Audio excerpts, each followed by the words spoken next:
आज के ज़माने में हमें हर कदम सोच समझ के आगे आगे रखना पड़ता है, जिसमें अगर हम थोड़ा से भी चूक जाएं तो हमारे साथ ना जाने क्या हो जाए। ठीक ऐसे इस घटना में होता है, एक दोस्त अपने ही दोस्त के साथ ऐसी यारी का वास्ता देकर निभा रहा होता है, तभी उसी घर में जाकर कुछ चोरी करने लगता है। वह चोरी इतना बड़ा होता है कि वह सहने लायक भी होता नहीं है। तुरंत ही उसका दोस्त उस दोस्त का कर देता है हत्या, और फिर जब उसकी लाश मिलती है तो मिलती वह 80 टुकड़ों में। दोस्तों, आखिर क्या हुआ इस घटना में? इस घटना में पूरी सच्चाई जानने के लिए आप इस वीडियो को लास्ट तक जरूर देखिएगा।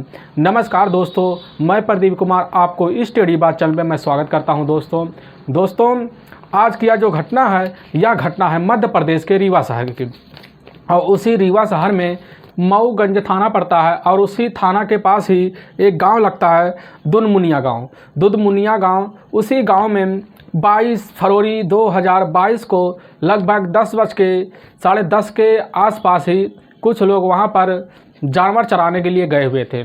तो वह जो आपस में ही जानवर चरा रहे होते हैं तो वहाँ पर खेलने लगते हैं, और खेलते खेलते अचानक एक दूसरे को वह मारने भी लगते हैं। तो उसी बीच उनके हाथ में, जब वह हाथ उठाने के लिए पीछे नीचे झुकते हैं तो उनके हाथ में एक हड्डी सी आ जाती है, और वह हड्डी देखकर वह तुरंत ही चौंक जाते हैं, और वह उनके दोस्त जो साथ में होते हैं वो लोग भी इकट्ठा हो जाते हैं।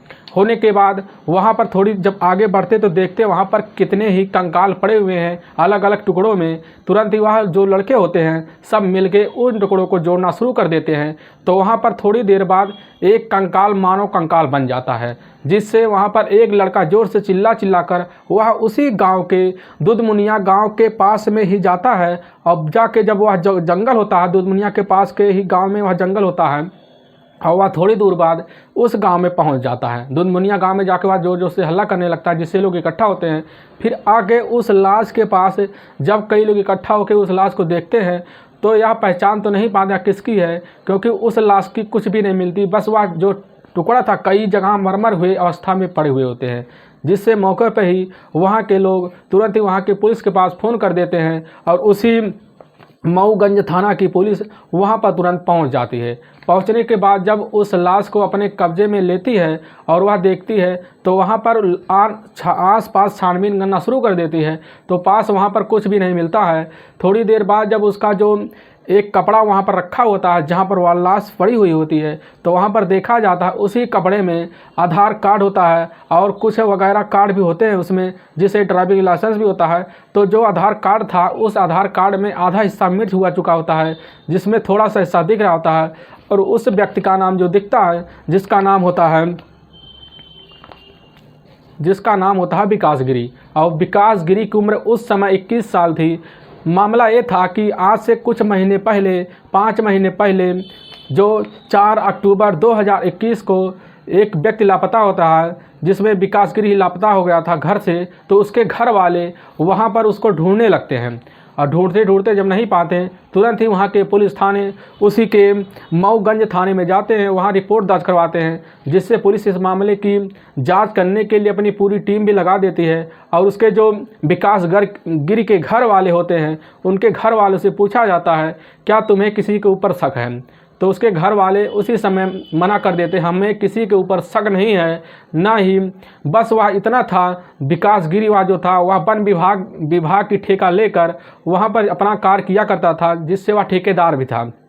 तो इसी बात को पुलिस को थोड़ा बहुत शंका हो जाता है कि हो सकता है इसका किसी से लेन देन का हो, तो इसीलिए या इसका दिक्कत हो सकता है, किसी से दुश्मनी हो गई होगी, पैसों की बात हो सकती है। तो इसी बात में पुलिस वहाँ को लगभग जितने उनने लेन देन किए थे लगभग 5-6 महीने का पूरा हिसाब निकालता है। तो जिसके साथ खरीदारी की थी उन सबको उसी समय पुलिस अपने थाने में बुला लेती है, और उनसे लगभग 40 से 50 लोग हो जाते हैं। उनसे पूछताछ करना शुरू करता है, तो पुलिस को उसमें कोई क्रू भी नहीं मिलता। तुरंत ही पुलिस उन लोगों को छोड़ देती है मौके पर, और पुलिस वह जांच करना और बढ़ा देती है। तो करते करते लगभग 3 से 4 महीने का वक्त बीत जाता है, तो पुलिस के हाथ कोई क्रू नहीं मिलता।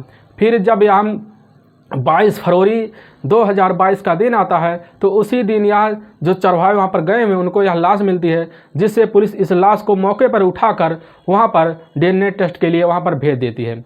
जिससे जब हम उसका रिपोर्ट आता है तो इससे यह पता चलता है कि यह लाश किसी और का नहीं, यह लाश जो विकास गिरी का ही है। तुरंत ही पुलिस उनके घर वालों से उस विकासगिरी का मोबाइल नंबर मांगता है। मांगने के बाद उसको उसी समय पूरी मोबाइल नंबर की CDR डिटेल निकाली जाती है, जिसमें यह सामने निकल कर आता है कि जो विकासगिरी था वह कोई और नहीं, उसका एक दोस्त था। उसके साथ ही का एक दोस्त होता है जिसका नाम होता है यूनुक अंसारी। यूनुक अंसारी उसी विकासगिरी के साथ ही रहता है और उसके साथ ही उसके ठेकेदारी में हिस्सा बटाता है, तो दोनों मिलकर साथ ही रहते हैं।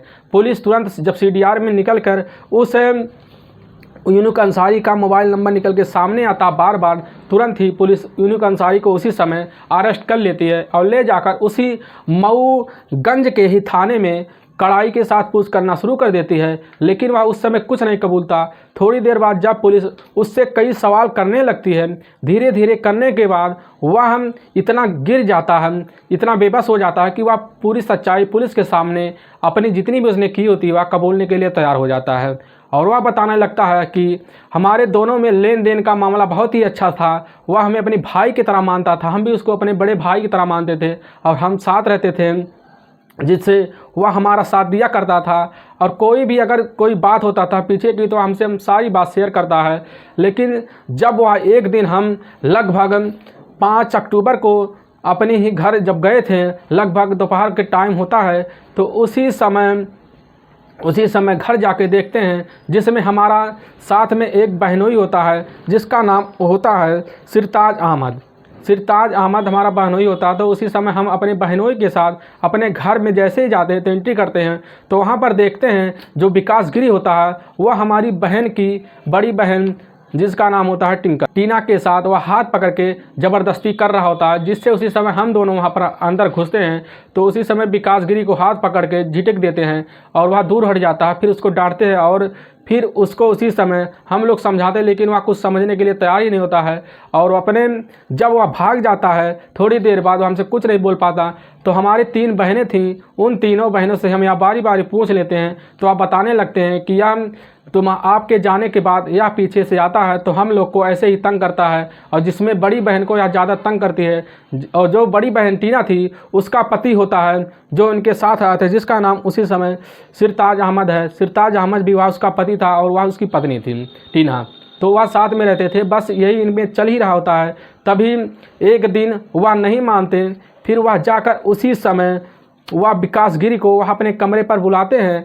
बुलाने के बाद विकासगिरी का जो मकान होता है वह मकान उसी गांव में होता है, और जो वह यूनुक अंसारी होता है, यूनुक अंसारी का गांव से अलग उसका घर होता है उन्हीं के जंगलों में।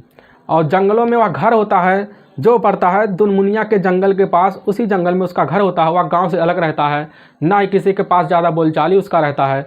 तो वह अकेले ही चला था, वहाँ पर बैठा रहता है। तो वह उसको शाम को कुछ लोग वहाँ मिलकर वह दारू ज़्यादा पिला देते हैं। पिलाने के बाद उसका जो बहनोई होता है, बहनोई भी और वह यूनुक अंसारी मिल के साथ में उस विकासगिरी को इतना शराब पिलाते वह कुछ बोल भी नहीं पाता। तुरंत ही पीछे से उठाकर एक डंडा मौके पर निकाल कर यूनुक का जो बहनोई होता है सिरताज अहमद, वह पीछे से एक डंडा मार देता है। तुरंत ही वह इतनी तेज़ से गिर जाता है जिससे वह उसकी आंखें उसी समय खुलती नहीं है। तुरंत ही वो लोग ये दोनों खड़े हो जाते हैं। जो बहनोई होता है, बहनोई और यूनुक अंसारी खड़े हो जाते हैं उसी समय। खड़े होने के बाद उसको जब हिलाने लगते हैं तो वह कुछ बोल भी नहीं पाता। अब बोलना पाने की वजह से वह समझ जाते हैं इसकी जान चली गई है। तुरंत ही वहाँ पर घर में, अपने ही घर में उसको बोरी में भर कर वहाँ के ले जाकर लगभग 2 किलोमीटर दूर उसी दुधमुनिया गांव के पास उसी जंगल में फेंक देते हैं, और जिससे वह फेंक के चले आते हैं। और जब उनके मुंह से पूरी सच्चाई पुलिस सुनती है तो उसी समय पुलिस इनसे पूछताछ करना शुरू कर देती है कि आखिर जब तुमने किया ही नहीं तो उनके 80 टुकड़े यहाँ कैसे मिले। तो वह कबूलने के लिए तैयार ही होते हैं, हमने के साथ दोबारा कुछ भी नहीं किया, बस एक डंडा मारने की वजह से यह तुरंत ही इनकी मृत्यु हो गई। जब इस चीज़ की जाँच करने के लिए पुलिस जब पूरी रिपोर्ट उस व्यक्ति विकासगिरी की पूरी रिपोर्ट जब आती पुलिस के सामने, तो उसमें यह बताया जाता है कि इस व्यक्ति के साथ कोई मारपीट नहीं की है, बस इसके सर पे डंडा लगे होने की वजह से दिमाग पे इसकी मौत हो गई। तो पुलिस को यह पूरा शंका हो गया था इसकी टुकड़े कैसे हुए। तो यह जब बताया जाता है, कहा जाता है इसकी जो लाश थी, यह लाश कई जानवर खा गए थे, तो इसी टुकड़े की वजह से इसके टुकड़े बिखर गए थे। हड्डियाँ जो टूटी हुई पड़ी थी या इसी वजह से पुराने होने की वजह से बिखरे हुए पड़े होते हैं, जिससे पुलिस इस मामले की जांच करने के लिए तुरंत ही जो उसका बहनोई होता है, जब बहनोई के पास जाते हैं तो बहनोई उसी समय उसी के घर से वह फरार हुआ होता है और उसको ढूंढने के लिए पुलिस पूरी टीम लगा देती है, जिसके उसकी ढूंढाई अभी भी जारी है दोस्तों। और फिर वह जो होता है यूनिक अंसारी, उसको अरेस्ट करके जेल में डाल दिया गया है और उन पर लंबी कार्रवाई करने के लिए तैयारी चल रही है दोस्तों। आप इस घटना के बारे में क्या कहेंगे? इस यूनिक अंसारी और जो अपने दोस्त के साथ किया, इसको क्या सज़ा होनी चाहिए, और इसका जो बहनोई था इसको भी क्या सज़ा होना चाहिए? जो भी सज़ा होने की आप हमारे कमेंट बॉक्स में ज़रूर कहें दोस्तों। इस घटना का मकसद हमें आपको ठेस पहुंचाना नहीं है, ना ही आपको हम दिल को दुखाना, बस आपको हम सावधान और सतर्क करना चाहते हैं। इसलिए जहां भी है आप सावधान और सतर्क जरूर रहें दोस्तों। अगर आपको हमारा ये वीडियो पसंद आ रहा तो हमारे इस चैनल को जाके ज़्यादा से ज़्यादा शेयर करें और सब्सक्राइब जरूर करें, जिससे हम आपके बहुत आभारी रहेंगे। फिर मिलेंगे नेक्स्ट वीडियो लेकर, तब तक के लिए राम राम, जय हिंद दोस्तों।